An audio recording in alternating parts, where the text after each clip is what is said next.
सकाळी ऑफिसला जायची तयारी झाल्यावर नाश्ता करून आशिष ऑफिसला निघाला. रीमा त्याचा डब्बा भरत होती. काहीतरी आठवून ती आशिषला म्हणाली, आशिष, अरे आज आपल्याला डॉक्टर जोशींकडे जायचंय ना, त्यांची वेळ घेतली आहेस का? अगं नाही, काही जायची गरज नाही. तुला काल सांगायचंच राहून गेलं. मी काल घरी येतानाच त्यांच्याकडे जाऊन आलोय. त्यांनी सांगितलंय काही विशेष नाही, सर्व काही नॉर्मल आहे. रीमा हातात त्याचा डबा घेऊन बाहेर आली. अरे असं कसं? त्यांनी तर रिपोर्ट घ्यायला आज बोलावलं होतं. मग तू कालच कसा काय जाऊन आलास? काल मी त्यांना फोन केला होता, तेव्हा त्यांनी सांगितलं काही विशेष नाही, तुम्ही येऊन रिपोर्ट घेऊन जाऊ शकता. मग काय, येता येता गेलो त्यांच्या क्लिनिकमध्ये आणि तसंही सगळं काही ठीक आहे. मग कशाला त्यांची भेट घेऊन वेळ वाया घालवायचा? चल मी निघतो. एवढं बोलून आशिष बाहेर पडला. रीमानेही थोडा सुटकेचा निश्वास टाकत कामाला सुरुवात केली. रीमा आणि आशिष यांचा प्रेमविवाह. दोघे एकाच कॉलेजमध्ये शिकायचे. थोडासा लाजरा आणि शांत शांत राहणाऱ्या आशिषला जेव्हा पहिल्यांदा रीमाने कॉलेजमध्ये पाहिले तेव्हा ती पहिल्या नजरेत त्याच्या प्रेमात पडली होती. साधारण 5.5 फूट उंचीचा गोरापान आशिष जेव्हा त्याच्या पल्सरवर कॉलेजमध्ये यायचा तेव्हा त्याचे वाऱ्याने उडणारे केस आणि गोळ्यापान चेहऱ्यावर शोभणाऱ्या वेगवेगळ्या गॉगल्स मध्ये दिसणारं त्याचं देखणं रूप बघून कॉलेजच्या अनेक मुली घायाळ व्हायच्या. रीमा ही त्यांच्यापैकी एक होती.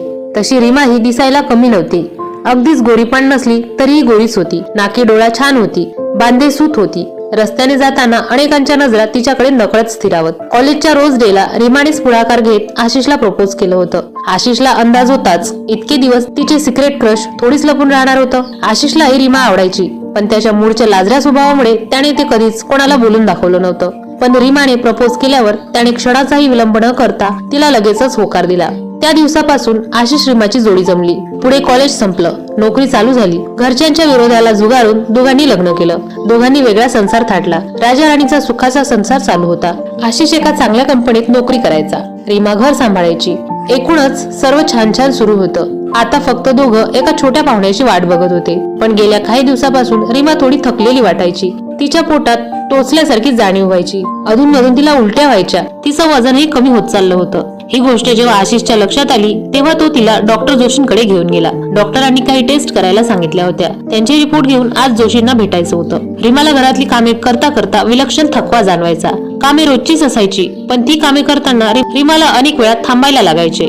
आजही रीमा अशीच थोडी थकून सोफ्यावर टेकली होती. तेवढ्यात तिचा फोन वाजला. आशिषचा फोन होता. हॅलो रीमा. हा बोल आशिष. रीमाने उत्तर दिले. काय करतेस? आशिषने विचारले. काही नाही रे, आताच कामं संपली. आता थोडं थकल्यासारखं झालं म्हणून नुकतीच टेकले होते. अच्छा, फार दगदग करू नकोस ग. तुला किती वेळ सांगितलंय, बरं वाटत नाहीये तर थोडा आराम कर. पण तू ऐकशील तर ना? आशिष काहीशा नाराजीच्या सुरात म्हणाला. काही नाही होत रे, आणि तूच तर सांगितलंस ना सकाळी सगळं नॉर्मल आहे म्हणून. मग कशाला टेन्शन घेतोस? रीमा उत्तरली. हो, सगळं नॉर्मल आहे, मीच म्हणालो होतो. आशिष थोडा चरकून म्हणाला. काय रे, काय झालं? असा काय बोलतोयस? बरं सांग, फोन का केला होतास? रीमाने विचारलं. हा, अगं एक खुशखबर द्यायची आहे. माझी सुट्टी मंजूर झाली आहे. आपण उद्या फिरायला जातोय. काय, कसली सुट्टी? कुठे फिरायला? आणि हे काय अचानक मध्येच? रीमाने आश्चर्याने विचारलं. अगं हो, सरप्राईज आहे तुझ्यासाठी. आपण उद्या मस्त केरळ टूरवर जातोय. मी बुकिंग केलंय, उद्या सकाळी निघायचंय. मी थोड्या वेळात घरी येतोय. आपण मिळूनच बांधाबांध करूयात. बाकी मी तुला घरी आल्यावर सांगतो. एवढं म्हणून आशिषने फोन बंद केला. इकडे ऑफिसमध्ये आपल्या डेस्कची आवराआवर करून सर्वांचा निरोप घेऊन आशिष घरी आला. रीमा त्याची वाटच बघत होती. काय अचानक हे ट्रिपच्या मध्येच काढला आशिष? 2-3 दिवसापूर्वी तुला एक दिवस सुट्टी घे म्हणाले तर किती लेक्चर दिलं होतंस मला, आणि आता कशी सुट्टी मिळाली तुला? आशिष घरात आल्यावर रीमाने प्रश्नांचा भाडीमार सुरू केला. अरे हे काय, तूच सारखं म्हणतेस फिरायला घेऊन जात नाही, आणि आता एवढं सरप्राईज प्लॅन केलं तुझ्यासाठी तर तू मलाच बोलतेस. आशिष थोडा नाराज होत म्हणाला. अरे आशिष, पण परवा तूच म्हणत होतास प्रमोशन ड्यू आहे, आता सुट्ट्या घेता येणार नाहीत, खूप काम वाढलंय, किती सांगत होतास, आणि आता टूरचे प्लॅनिंगच करून आलास? रीमाने हातात पाण्याचा ग्लास देत विचारलं. अगं सांगितलं ना सरप्राईज होतं म्हणून. मग आधीच कसं सांगणार? बरं चल, आवराआवर घे करायला, सकाळी लवकर निघावं लागेल. एवढं बोलून दोघांनी पॅकिंगला सुरुवात केली. दुसऱ्या दिवशी दोघं सकाळी लवकरच घरातून निघाले. मस्त 8-10 दिवस केरळला फिरून आले. पण ट्रिपचा निम्मा काळ रीमाच्या आजारपणातच गेला. तरीही आशिष शक्य तितका तिला फिरवत होता आणि तिचे हट्ट पुरवत होता. घरी परत आले तेव्हा रीमा थोडी जास्तच आजारी होती. तिचं पोट सतत दुखत होतं, आणि महत्वाचं म्हणजे तिचं सध्या उलट्यांचं प्रमाण वाढलं होतं. आशिष रीमाला घेऊन डॉक्टर जोशींकडे गेला. रीमाची जनरल तपासणी केल्यावर डॉक्टर जोशींनी रीमाला काही औषधं दिली आणि काही काळ बाहेर बसायला सांगितलं. रीमा बाहेर गेल्यावर डॉक्टरांनी आशिषला विचारलं. आशिष, तू रीमाला सांगितलंस का तिला काय झालंय ते? आशिष शून्य नजरेने डॉक्टर जोशींकडे बघत होता. अचानक भानावर येत तो म्हणाला, नाही डॉक्टर, खरं सांगायचं तर माझं धाडसच होत नाहीये तिला खरं सांगायचं. अरे पण आता तुला सांगावंच लागेल, तिचा त्रास आता वाढत जाणार आहे. तू म्हणालास म्हणून मी तुला 15 दिवसाची मुदत दिली, पण आता अजून उशीर करून चालणार नाही. आपल्याला लवकर उपचार चालू करावे लागणार आहेत. तसेही तिचे वाचायचे चान्स 10% आहेत, पण म्हणून आपण प्रयत्नच न करणे योग्य होणार नाही. तू लवकरात लवकर तिला सांग, म्हणजे आपल्याला पुढचे उपचार चालू करता येईल. डॉक्टर जोशीच्या आवाजात काळजी होती. पण सर, मी तिला कसं सांगू की तिच्याकडे फारच थोडा वेळ बाकी आहे, किंवा तिला नॉर्मल वाटणारी पोटदुखी म्हणजे जीवघेणा पोटाचा कॅन्सर आहे. मला तर काहीच सुचत नाहीये सर. काल परवापर्यंत मी जिच्या बरोबर म्हातारपणाचं प्लॅनिंग करत होतो तिला मीच सांगायचं, बाई तुझा कदाचित आजचा प्रवास इथेच संपणार आहे. नाही सर, माझ्याने नाही होणार हे. आशिषचा आवाज भरला होता. हे बघ आशिष, जे आहे त्याला आपल्याला फेस करावंच लागेल. या पेन किलर देऊन मी तिच्या वेदना नाही थांबवू शकत. आता तिची पुढची ट्रीटमेंट स्पेशलिस्ट कडूनच घ्यावी लागणार आहे, आणि त्याआधी तुला हे तिच्याशी बोलावं लागेल आणि तुलाच बोलावं लागेल, डॉक्टर जोशी अधिकाराने म्हणाले. त्यानंतर पुढच्या काही गोष्टी आशिषला समजावून सांगून त्यांना निरोप दिला. घरी आल्यावर झोपताना रीमा आशिषला म्हणाली, काय रे, काय झालं? मी गेले काही दिवस बघतीये तू फार तंद्रीत असतोस, आणि मगाशी घरी आल्यापासून बघतीये तू कसल्या तरी टेन्शन मध्ये दिसतोयस. काय झालं? नाही ग, असं काहीच नाही, काही टेन्शन नाही. आशिष, उगाच खोटं बोलू नकोस. नक्की काय झालंय? नक्की काय चाललंय तुझ्या मनात? सांग मला. माझ्या एक गोष्ट लक्षात आलीये, जे काही टेन्शन आहे ते माझ्या प्रकृतीबद्दल आहे. आता ते काय आहे ते मला सांग. गेली काही दिवसांपासून मला हे माहितीये मला काहीतरी होतंय. रीमाने आशिषच्या डोळ्यात पाहत विचारलं. नाही ग, तसं काहीच नाहीये. तू झोप, गोळ्या घेतल्या आहेस ना? आपण उद्या बोलू. आशिषने नजर फिरवत उत्तर दिलं. आशिष, तुला माझी शपथ, जे आहे ते खरंच सांग, आणि आत्ताच सांग. तुटत तुटत जगणं नाही आवडत. रीमाने त्याचा चेहरा पुन्हा तिच्याकडे वळवला. रीमा, खरं तर कशी सुरुवात करू तेच कळत नाहीये. जे खरं आहे ते सांग, मी सगळं ऐकायची तयारी केली आहे. रीमा, खरं सांगायचं तर हे सगळं इतकं अचानक झालंय की मला काय आणि कसं सांगू तेच कळत नाहीये. आपण तुझ्या टेस्ट केल्या, त्यांचे रिपोर्ट नॉर्मल नव्हते रीमा, आशिष काहीशा खोल आवाजात म्हणाला. आशिष, खरं सांगायचं तर मला ही शंका आलीच होती, पण नॉर्मल नाहीयेत म्हणजे? रीमाने आशिषकडे रोखून बघत विचारलं. नॉर्मल नाहीयेत म्हणजे तुला पोटाचा कॅन्सर झालाय रीमा. आशिष कसा बसा बोलला. त्याला त्याचा हुंदका आवरता आला नाही. तो त्याच आवेगात रीमाच्या कुशीत शिरला, आणि इतके दिवस त्याने रोखून ठेवलेल्या भावनांचा आवेग त्याला आवरता आला नाही. तो हमसून हमसून रडू लागला. 2 दिवसांनी रीमाला प्रसिद्ध कॅन्सर तज्ञ डॉक्टर नेनेंच्या क्लिनिक मध्ये आशिष घेऊन गेला.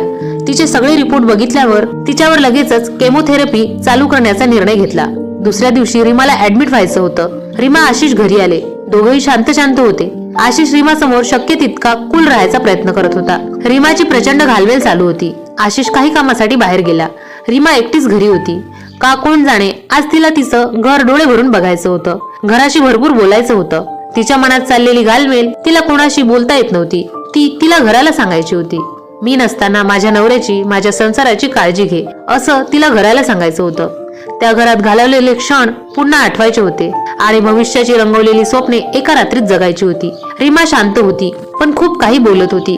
घराशी, तिच्या संसाराशी, तिच्या स्वप्नांशी. अशातच तिचा कधी डोळा लागला तिलाच कळलं नाही. काही वेळाने बेल वाजली. त्या आवाजाने ती जागी झाली. रीमाने दार उघडलं.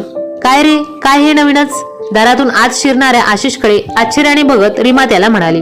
आशिषने डोक्याचा चाकोट केला होता. काही नाही ग, थोडा चेंज केला अवतार.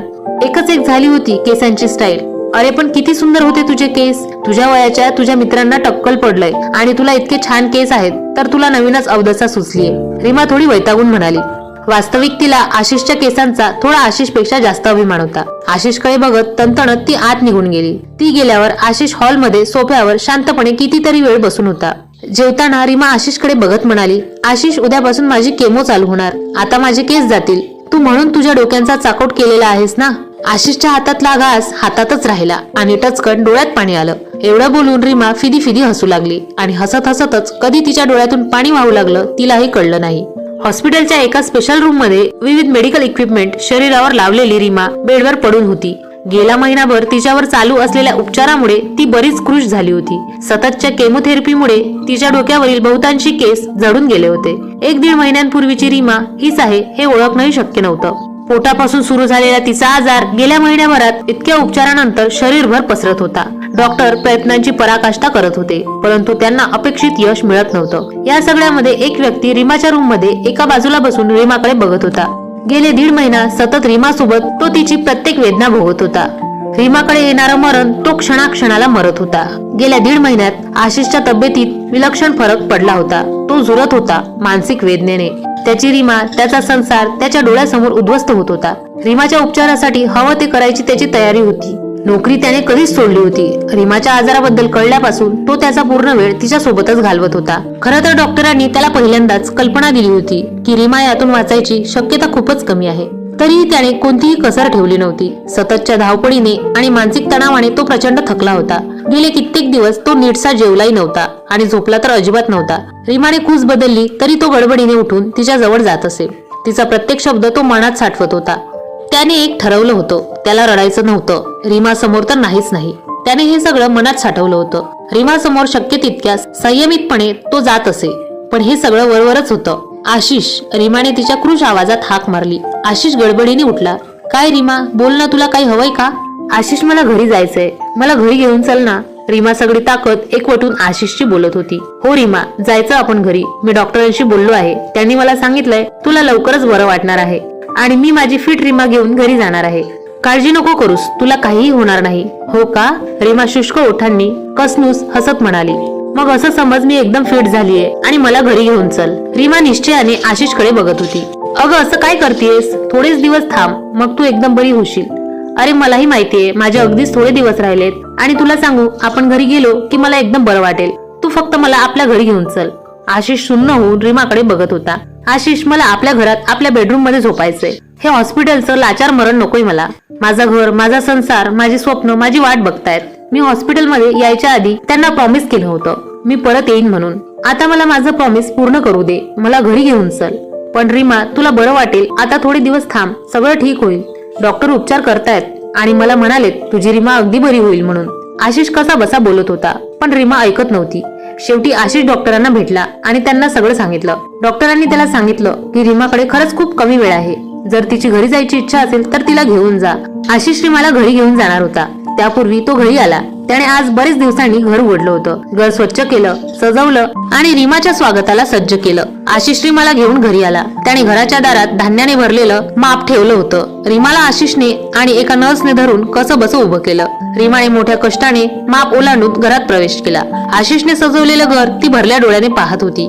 तिला खूप काही मिळाल्याचं समाधान तिच्या चेहऱ्यावर ओसंडून वाहत होतं. रीमाला बेडरूम मध्ये बेडवर झोपवून नर्स तिला सलाईन लावायला आली. आशिष, आज मला कोणतंही औषध घ्यायची नाहीये. तू सांग यांना, मी हवं तर उद्यापासून परत लावून घेईल. रीमाला बोलताना त्रास होत होता. रीमा, हे सगळं तुझ्यासाठी खूप महत्वाचं आहे. हे लावावंच लागेल. असा नसता हट्ट नको करूस.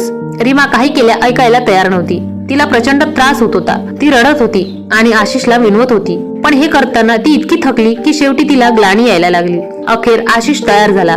रात्री झाली होती, त्यामुळे नर्सला निरोप देऊन आशिष रीमा जवळ बसला. रीमाला नर्सने जाताना मेडिसिन दिले होते, त्यामुळे ती ग्लानीत होती. आशिष रीमाकडे बघत होता. तिची अवस्था सांगायच्या पलीकडे गेली होती. बेडवर झोपलेली रीमा बेडमध्ये दिसतही नव्हती. इतकी क्रूश झाली होती. निस्तेज चेहरा, शरीरावर मांस अगदीच नावाला उरलं होतं. पुढे काय होणार याचा अंदाज दोघांनाही आला होता. पण तरीही आशिषच्या मनात एक आशा होती, माझी रीमा परत येईल म्हणून. मध्यरात्री अचानक रीमाच्या अस्पष्ट आवाजाने आशिषला जाग आली. तिने आशिषला जवळ बोलावलं. तिला काहीतरी बोलायचं होतं. आशिष, मला उठवशील? हालचाली यंत्रवत झाल्यासारखा तिचा आशिष उठला. त्याने तिला बसवायचा प्रयत्न केला, पण तिला बसताच येत नव्हतं. शेवटी तिने त्याला थांबायला सांगितलं. माझी लग्नातली साडी मला नेसव ना. आशिष उठला आणि त्याने कपाटातून तिचा लग्नातला शालू काढला. कसा बसा तो शालू त्याने तिला नेसवला कसला, तिच्या अंगावर पांघरला. माझी टिकली, माझा मेकअप बॉक्स घेऊन ये, मला सजायचंय. अचानक रीमाच्या अंगात बळ आल्यासारखी ती बोलत होती. आशिषने जमेल तसा तिचा मेकअप केला. तिच्या कपाळाला कुंकू लावताना एक अस्पष्ट हुंदका आशिषच्या कंठातून फुटला. रीमाचा चेहरा अधिक बेसूर दिसत होता. ए वेड्या, रडतोस काय? बघ तुझी रीमा कशी सजलीये. आठवला का लग्नाचा दिवस? रीमाने ओढून ताडून वाक्य पूर्ण केलं. माझं एक काम कर, मला माझं घर फिरायचंय. मला मी जोडलेला संसार बघायचाय. रीमा, काय चाललंय तुझं? तू आराम कर, झोप. इतकी दगदग तुझ्यासाठी चांगली नाहीये. आशिष कंठाशी आलेलं रडू बळबळ थांबवून बोलत होता. शेवटी त्याने तिला उचलून घेतलं आणि तो तिला घेऊन किचन मध्ये आला. रीमा डोळे भरून किचन बघत होती. मग ते हॉल मध्ये आले. रीमा प्रत्येक गोष्टीला हात लावून बघत होती. आशिषचे डोळे वाहत होते. शेवटी ते दोघे देवाऱ्यासमोर आले. आमचं काही चुकलं का रे? एवढी छान छान स्वप्न दाखवून अर्ध्यावर का असं सगळं सोडून बोलावलंस मला? आता तर कुठे माझा संसार फुलायला लागला होता, पण तू फुलायच्या आधीच मला बोलावतो आहेस. या सगळ्याचा जाब मी तुला समोरासमोर विचारेन. फक्त माझ्या नवऱ्याला यापुढे त्रास देऊ नकोस. तो तिला घेऊन बेडरूम मध्ये आला. आशिष, मला तुझ्या कुशीत घेशील? मला तुझ्या मिठीची एक ऊब एकदा अनुभवायची आहे. आशिषने बेडवर झोपत तिला मिठीत घेतलं. त्याचे डोळे वाहत, आशू, एक वचन हवंय मला. देशील? बोल ना. नाही, आधी वचन दे. बरं, दिलं. आशिष, माझ्यानंतर माझा संसार ओस पडू देऊ नकोस. हा संसार असाच फुलव. या घरात कायम जिवंतपणा ठेव. मला या घरात लहान मूल खेळताना बघायचं होतं. तू माझं ते स्वप्न पूर्ण कर. माझ्यानंतर माझ्यासाठी झुरू नकोस, कारण तुला झुरताना मी बघू शकत नाही. मी माझं घर, माझा संसार, माझी स्वप्न तुझ्यावर सोपवतेय. ती पूर्ण कर, हीच माझी शेवटची इच्छा आहे. आशिषला रडताना बघून रीमाने त्याचे डोळे पुसले आणि सर्व शक्ती एकवटून आपली मान उंचावून त्याच्या गालावर आपले ओठ टेकवले आणि शांतपणे डोळे मिटले. आशिषची रीमा आशिषच्या मिठीत आशिषला सोडून गेली होती. मित्रांनो, तुम्हाला ही कथा आवडली असेल तर व्हिडिओला लाईक करा आणि अशाच छान छान गोष्टी पाहण्यासाठी चॅनलला सबस्क्राईब करायला विसरू नका. धन्यवाद.